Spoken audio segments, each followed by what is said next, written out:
महाराष्ट्राची अस्मिता संपवायला निघालेत, महाराष्ट्राचा अभिमान चिरडायला निघालेत. म्हणून मराठी माणसाच्या आणि महाराष्ट्राच्या हितासाठी लढणाऱ्या शिवसेनेचा ते घात करू पाहत आहे. मंजूर आहे तुम्हाला? तुम्हाला काय वाटतं, तुम्ही धनुष्यबाण चोरलात म्हणजे माझी शिवसेना संपवलीत? अरे एक बाण तुम्ही चोरला, चोराच्या हातामध्ये धनुष्यबाण दिलात.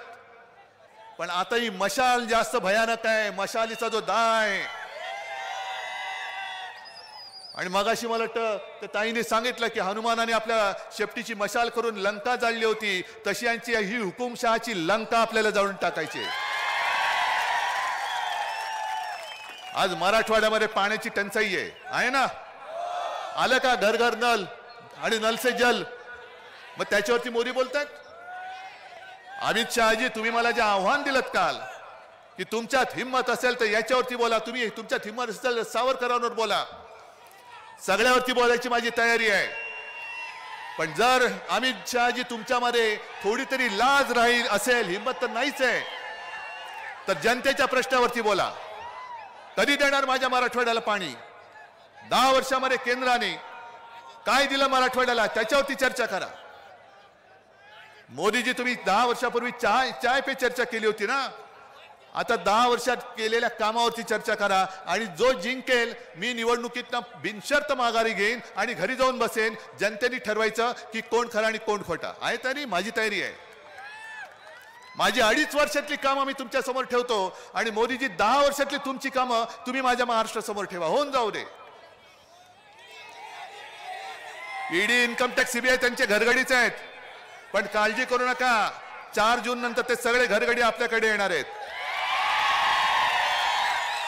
आणि मग ज्यांनी माझ्या शिवसैनिकाला सतवलंय त्याचा एकेकाचा हिशोब मी चुकता केल्याशिवाय राहणार नाही. व्याजासकट परत करीन,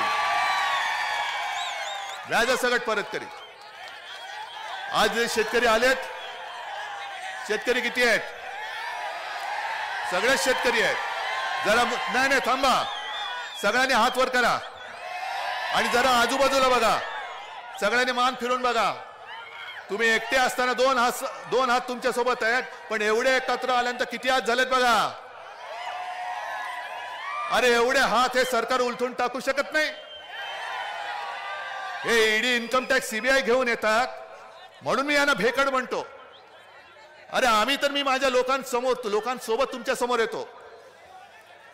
आणि माझं आज सुद्धा आव्हान आहे की तुम्ही माझ्या शिवसेनेला ज्या पद्धतीने फोडण्याचा प्रयत्न केलात, माझं धनुष्यबाण चोरलं, तो लवाद तुमचा घरगडी दुसरा, नोकर तो निवडणूक आयोग तुमचा पहिला घरगडी.